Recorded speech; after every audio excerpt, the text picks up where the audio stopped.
میں تو ان میٹنگ میں ہوتا تھا میاں صاحب. مجھے تو پتا ہے آپ کے کون کون لیڈر, آپ کا بھائی, آپ کے لیڈران کون آتے تھے ان ملاقاتوں کرنے کے لیے, وہ کیوں بیٹھتے تھے وہاں پر. آپ کہتے ہیں کہ فوج کی مداخلت نہیں ہونی چاہیے, بالکل سیاست میں مداخلت نہیں ہونی چاہیے. میاں صاحب کیا حکومتوں کو کوئی ضرورت ہوتی ہے چھپ کر ملنے کی؟ کیا ہمیں کوئی آئین میں کوئی چیز روکتی ہے فوج کے ساتھ بات کرنے کے لیے؟ یہ بتائیں آپ کے کرندے کیوں آتے تھے؟ وہ آپ کے لیے این آر او لینے کے لیے آتے تھے, وہ اپنے لیے این آر او لینے کے لیے آتے تھے. چلیں جی, پھر بھی آپ کو نہیں اس وقت تک پتہ چلا.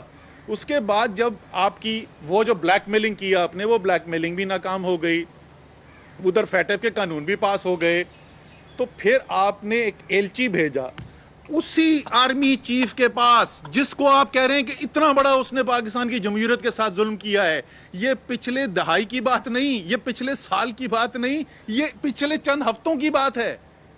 اور وہ جو ہے وہ آپ کے ایلچی ہمیں بتاتے ہیں کہ وہ جی میرے پرانے دوست تھے تو میں ان کے پاس لوڈو کھیلنے گیا تھا, اور لوڈو کھیلنے میں اتنا مزہ آیا کہ ایک ہفتے بعد پھر لوڈو کھیلنے پہنچ گئے, اور گلاب جامن بھی. اچھا نہیں, اس کے بعد جو ہے وہ ان کو صرف یہ نہیں کہ لوڈو کھیلنے کے ساتھ مزہ آیا آرمی چیف کے ساتھ, ان کو خبر آئی کہ D G I S I جو ہے وہ بھی لوڈو پسند کرتے ہیں. آپ نے ان کو بھی میٹنگ میں بلا لیا, خود بیٹھ کے بتا رہے ہیں, سارے قوم کے سامنے بتا رہے ہیں کہ D G I S I ہم سے پوچھتا ہے کہ آپ آئے کیوں ہیں.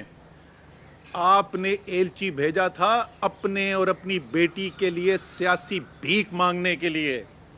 آپ نے ہر کوشش کر لی, آپ نے پارلیمان میں ان قوانین کو روکنے کے لیے جس سے ہم نے پاکستان کو بلیک لسٹنگ سے بچانا تھا فیٹف کی, آپ نے اس پر ملک کی بلیک میلنگ کر کے دیکھ لی, آپ کو وہاں ناکامی ہوئی. آپ نے بند کمروں کے اندر ایلچی بھیج کر دیکھ لیے. جب سب جگہ سے ناکامی ہو گئی, جب سب جگہ سے ناکامی ہو گئی, تو میاں صاحب پھر آپ کو جمہوریت یاد آئی. اس منافقت کا جواب آپ نے دینا ہے اور قوم آپ سے لے گی جواب. اس کے بعد انہوں نے صرف ایک ادارے کے نہیں, انہوں نے اس دن جو ہے ایک چارج شیٹ پیش کر دی پاکستان کے سپریم کورٹ کے خلاف. یہ وہی شخص ہیں, جب سجاد علی شاہ ہوتے تھے چیف جسٹس پاکستان کے, تو انہوں نے باقاعدہ منظم طریقے سے پنجاب ہاؤس سے اسلام آباد میں لوگ جتھا جمع کر کے سپریم کورٹ کے اوپر حملہ کروایا. یاد ہے میاں صاحب, اس کا جواب آپ دیں گے یا نہیں دیں گے اس حملے کا؟ وہ حملہ آپ نے سپریم کورٹ پر کروایا.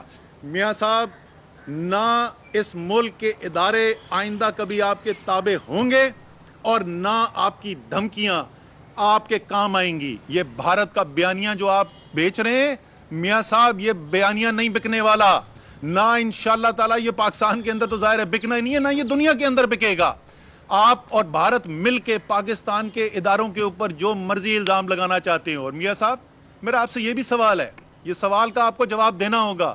یہ آپ اتنے دلیر آدمی ہیں, بھاگ کے چھپ کے لندن کے اندر بیٹھے ہوئے, لیکن چلیں پھر بھی آپ اپنے آپ کو سمجھتے ہیں بڑے دلیر ہوں. ایسے ایسے کر کے کل تقریر کر رہے تھے پرسوں. آپ پاکستان کے اداروں کو تو چھوڑتے نہیں ہیں. میاں صاحب, آپ کے منہ سے کلبھشن یادو کا نام کیوں نہیں نکلتا؟ میاں صاحب, آپ کو نہیں نظر آیا بھارت کے اندر آر ایس ایس نے مسلمانوں کے ساتھ کیا کی ہے؟ آپ کی زبان کیوں لڑکھڑاتی ہے؟ میاں صاحب, نریندر مودی نے جو کشمیر کے ساتھ کیا ہے دنیا بول پڑی ہے اس کے اوپر. آپ کی آواز سے ہم نے کبھی نہیں سنا, آپ کی زبان سے ہم نے کبھی نہیں سنا. میاں صاحب, بھارت کی تنقید آپ کی زبان پر کیوں نہیں آتی؟ اپنے اداروں کے اوپر اتنی دلیری سے آپ تنقید کرتے ہیں, بھارت پہ تنقید کیوں نہیں کرتے؟ بغیر ویزا کے سجن جندال آپ کے گھر کیوں جاتا ہے؟ نریندر مودی کو آپ کے گھر کیوں بلایا جاتا ہے؟ مسلمانوں کا قاتل, 5000 مسلمانوں کا قتل تو صرف گجرات میں کرایا, آپ کے گھر کیوں جاتا ہے؟ ان کا جواب دینا پڑے گا میاں صاحب. آپ کا سوال پوچھنے کے وقت گزر چکے ہیں, اب آپ کے جواب دینے کے وقت ہیں.